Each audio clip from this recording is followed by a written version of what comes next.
In this podcast, we're going to look at what I call realistic options to encourage local economic growth. The Labour Party, in its manifesto, has emphasised economic growth as its main avenue towards increasing tax revenues to help improve public services and help address some of the opportunities and challenges facing the UK economy. We should also think about the consequences of a better national outlook for economic growth, because this increases the potential borrowing the government can make within the fiscal envelope. So, in this podcast, we're going to ask what are the policy options available for local economic growth? And I'm going to focus on what I think are the most plausible policy options over the next 4 years, because we're looking to the next electoral cycle in the general election. If the Labour Party wins the election on July the 4th, they're going to want to create a good feeling about the economy in 4 or 5 years' time. So, we're going to look at 10 plausible options for local growth, particularly in terms of local projects, initiatives, and mechanisms for growth. Some of them are related, some of them are more about principles than precise mechanisms. The rationale here is to really stimulate thinking about what sorts of local policies and mechanisms will stimulate rapid economic growth within the electoral cycle.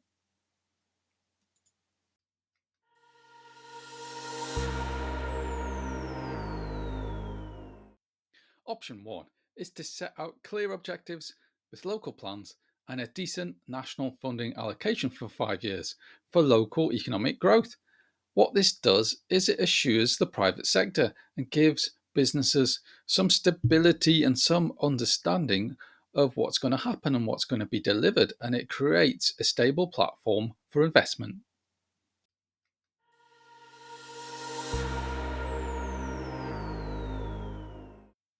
Option 2 is to nudge large business investment. And this is about levering business investment and activity. If we think about the local growth funds that the previous government had implemented in the past 5 years, I don't think one of them actively sought private sector match funding or leverage.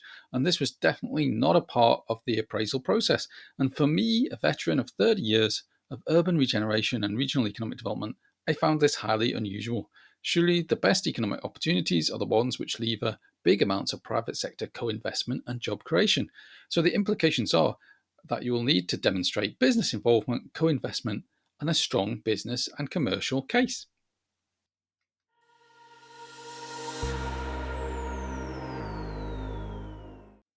Option 3 is lever existing assets into productive use that creates economic growth.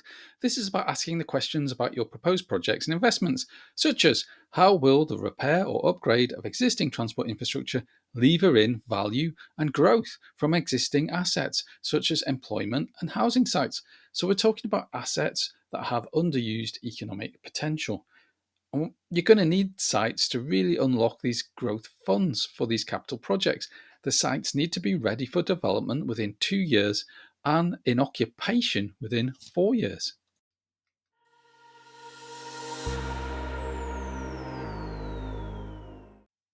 Option 4 is to make short term public capital investments that unlock private investment. This is a golden oldie policy of give us your investment ready local capital projects which can stimulate growth and can be delivered within 2 years. It involves projects such as transport and utilities investments that can bring large housing sites forward or make them viable for development. And it might be involve making onshore wind and solar energy viable and bringing that forward in terms of development and completion.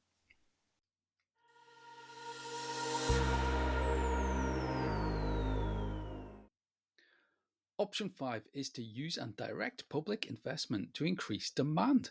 This could be simply investment in transport projects that have a high levels of activity and demand in the short term, or it could be investing in transforming public services to improve their capital stock, their equipment, their use of technology or productivity. For example, rail electrification is a quick investment that can yield improved travel times, productivity and efficiency, and it can enhance growth in the short term. And the technology already exists. And it could also go into things such as improving public services through the purchase and use of new technologies.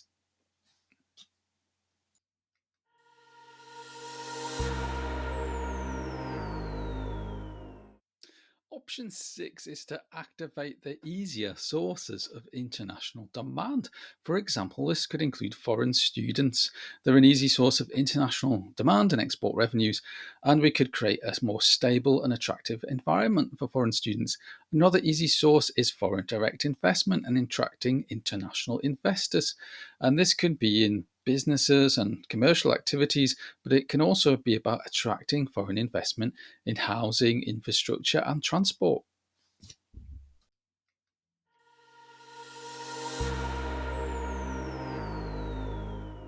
Option seven is industrial modernization, innovation, and upskilling. This would involve taking some of the more prominent industries in the UK that have a high level of potential for enhancing their growth or productivity. It's about incentivizing the modernization of these industries, for example, by increasing the speed of the rollout of Industry 4.0. That's the use of technologies in manufacturing. Um, and you could also increase the rollout of low carbon and low energy solutions for industry.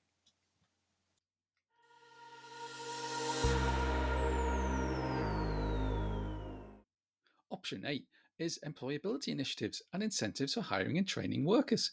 One of the constraints on UK economic growth is the available pool of labour and skills since Brexit.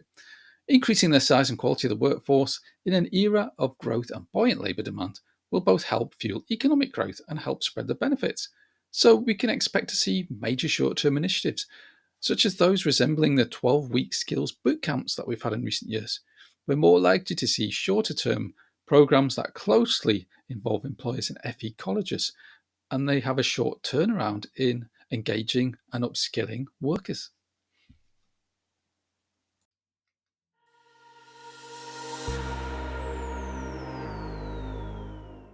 Option 9 is to create greater workforce agility and transferable skills.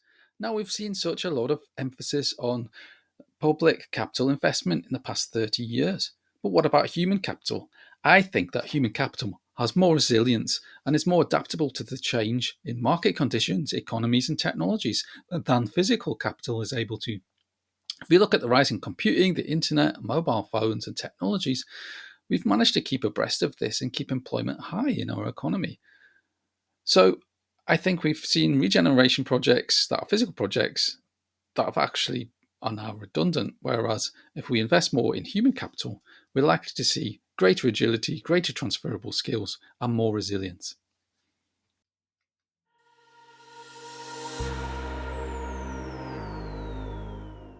Finally, option 10 is to invest in and incentivize high growth businesses and high growth startups. And this policy has been around for quite a while. I think the key aspect is to ensure these high growth businesses really contribute towards the UK economy. And they're not just businesses that are created to be sold off to international investors.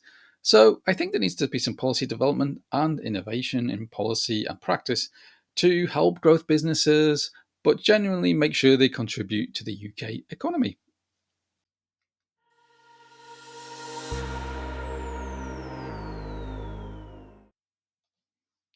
In conclusion, the economic growth opportunities with a chance of near term success are those which can lever in large amounts of private sector co investment and job creation. It could also stretch to new initiatives to modernise the public sector, to increase the use of technology and low carbon solutions, and this would stimulate demand, market provision, and jobs in these new sectors. So, the implications are that you need to demonstrate a lot of business involvement, co investment, and a strong business and commercial case for your local growth projects.